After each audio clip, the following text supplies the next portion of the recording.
Good morning dear students. आज हम second equations पढ़ेंगे मैक्सवेल की। तो मैक्सवेल की कल फर्स्ट इक्वेशंस हमने पढ़ा दी थी, गाज लॉ ऑफ इलेक्ट्रोस्टैटिक्स वाली इक्वेशन थी। सेकंड जो इक्वेशन है गाज लाइन मैग्नेटिज्म के अंदर है।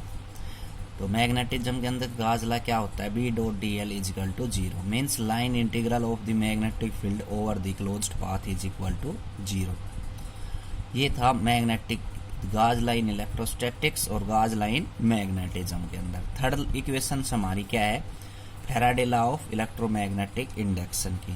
ठीक, the EMF produce in the coils, जो ईएमएफ प्रोड्यूस होती है कॉइल के अंदर वो डायरेक्टली प्रोपोर्शनल होती है rate of change of magnetic flux के। तो डायरेक्टली प्रोपोर्शनल होती है rate of change of magnetic flux के। D phi upon D T यहाँ पे क्या है, rate of change of magnetic flux. ठीक, ये थर्ड इक्वेशन थी मैक्सवेल की, याद रखें। फोर्थ इक्वेशन क्या है, मॉडिफाई एम्पियर सर्कुटल लॉ। तो the line integral of the magnetic field over the closed path is equal to the mu naught times the sum of displacement and conduction current. तो ये तो हमने कल वाले topic के अंदर पढ़ाया हुआ है कि बी डॉट डी एल किसके बराबर है, mu not I D plus में आई सी के बराबर। ठीक है। फिफ्थ इक्वेशन क्या है, लोरेंज फोर्स वाली। The sum of force experienced by the charged particle placed in electric field and magnetic field। एक चार्ज पार्टिकल को हम एक बार इलेक्ट्रिक फील्ड में प्लेस करते हैं तो जो फोर्स है लगता है वो QE लगता है, और मैग्नेटिक फील्ड के अंदर प्लेस करते हैं तो फोर्स लगता है QVB। दोनों को हम ऐड कर देंगे तो अपने पास इक्वेशन बनती है F equal to QE plus V cross B। ये 5 इक्वेशन थी मैक्सवेल्स की, ये याद रखें।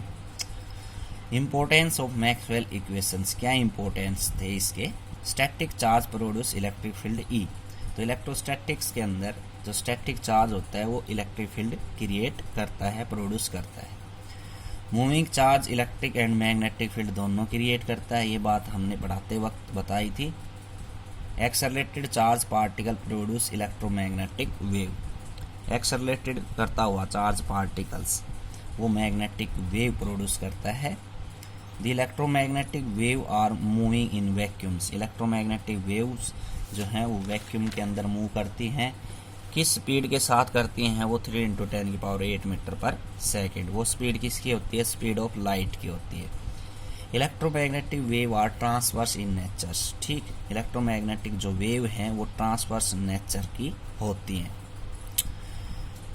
हिस्ट्री ऑफ इलेक्ट्रोमैग्नेटिक वेव, क्या हिस्ट्री है उसकी। इलेक्ट्रोमैग्नेटिक वेव होती क्या है, those wave which are very sinusoidally with electric and magnetic field perpendicular to each other and propagate in one directions. Electric field जो होती है, इलेक्ट्रिक फील्ड और मैग्नेटिक फील्ड ये आपस में परपेंडिकुलरली और एक डायरेक्शन के अंदर, पर्टिकुलर डायरेक्शन के अंदर प्रोपागेट करती हैं। और ये जो वेव्स होती हैं वो साइन ऑफ एंगल के साथ वेरिएशंस करती हैं। तो those wave which are vary with sine, way wave जो साइन के साथ क्या करें, वेरी करें और आपस के अंदर क्या रहें, परपेंडिकुलर।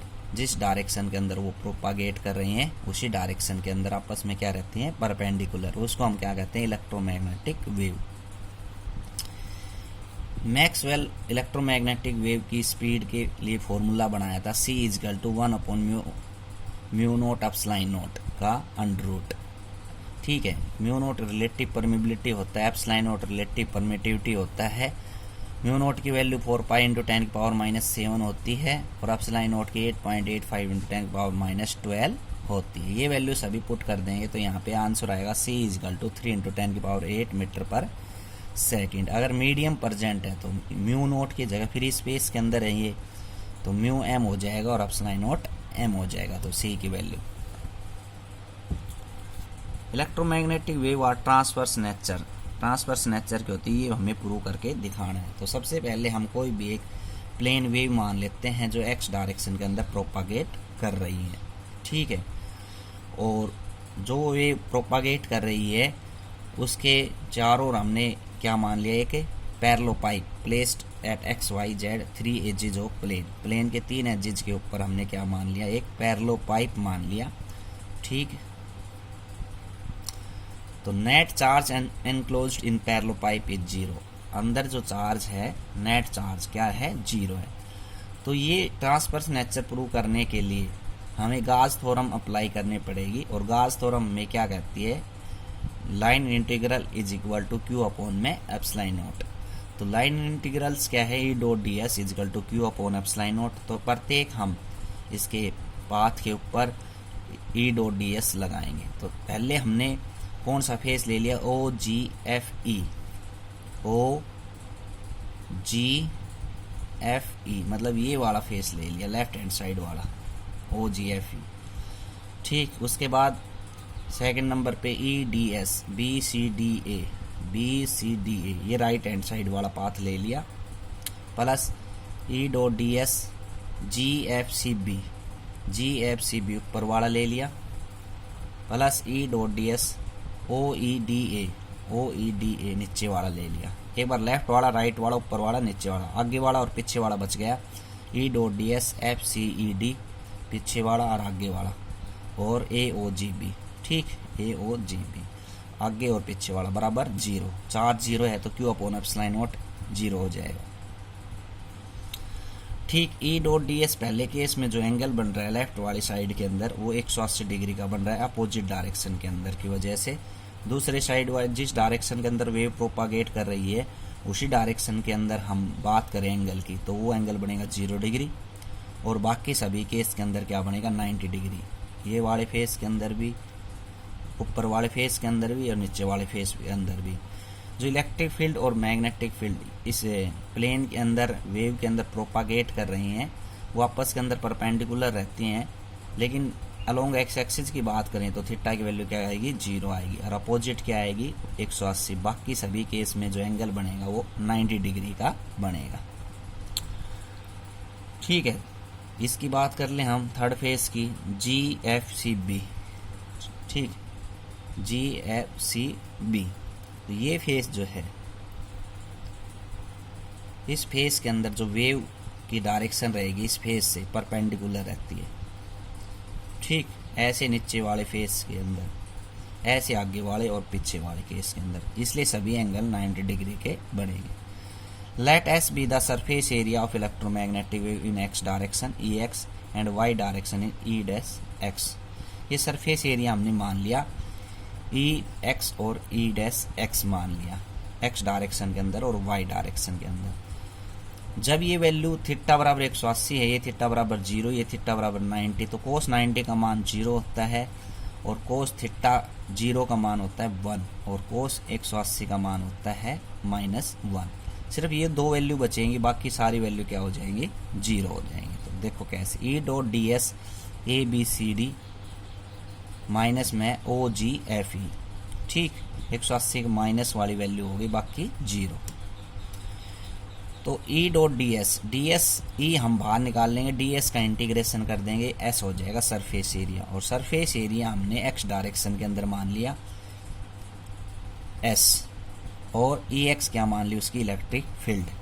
ऐसे ही ई डी एस, तो यहाँ पे वाई डायरेक्शन के अंदर let S be the surface area and electric field क्या मान ली, ई डैश एक्स मान ली वाई डायरेक्शन के अंदर। तो ये दोनों वैल्यू रख दी और डी एस का इंटीग्रेशन कर दिया, एस हो गया बराबर 0।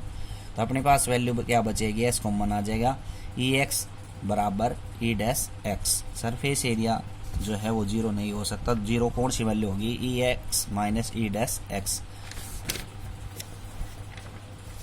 तो ये वैल्यू 0 हो गई, E X minus E dash X बराबर 0। तो ई एक्स की वैल्यू क्या है, ई डैश एक्स बराबर 0। इसका मतलब क्या है, the field is static but a static field can not be propagate.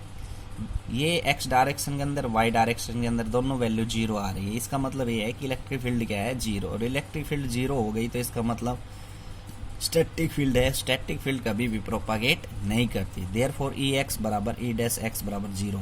No component of electric field is parallel to the direction of wave propagate. It means electric field is perpendicular to the direction of propagation of electromagnetic wave. इसका मतलब ये हुआ कि ये component की value 0 आ गई, तो इसका मतलब कोई भी ऐसी फील्ड नहीं है जो डायरेक्शन ऑफ वेव के पैरेलल हो। तो इसका मतलब क्या होगा, अपोजिट कि इलेक्ट्रिक फील्ड और मैग्नेटिक फील्ड आपस में कैसे मूव करती हैं, परपेंडिकुलर। इसलिए दोनों कैसे नेचर की रहती हैं, वो ट्रांसवर्स नेचर की रहती हैं। ये बात हमें प्रूव करनी थी। Amplitude of oscillating magnetic wave का फार्मूला होता है B equal to E upon में सी। ये क्या है यहाँ पे, इलेक्ट्रिक फील्ड, सी है speed of light. Important characteristics of property of electromagnetic wave. Electromagnetic wave की क्या करेक्टरिस्टिक्स हैं। Electromagnetic wave produce by accelerating और ऑक्सीलेटिंग चार्ज, ये हमने पढ़ लिया। इलेक्ट्रोमैग्नेटिक वेव कैसे प्रोड्यूस होते हैं, एक्सेलरेटिंग या ऑक्सीलेटिंग चार्ज पार्टिकल्स की वजह से। They wave do not required material medium for propagation, propagation करने के लिए किसी मटेरियल मीडियम की जरूरत नहीं पड़ती।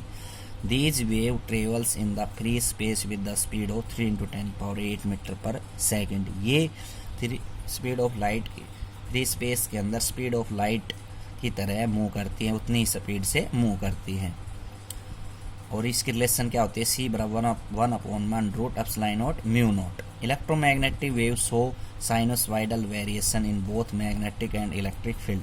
इलेक्ट्रोमैग्नेटिक वेव साइनोसॉइडल्स वेरिएशंस दिखाती है इलेक्ट्रिक और मैग्नेटिक फील्ड के साथ।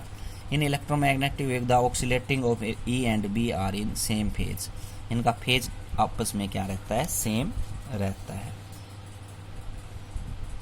ठीक है, तो आज के लिए इतना ही, कल आगे पढ़ाएंगे। Thank you.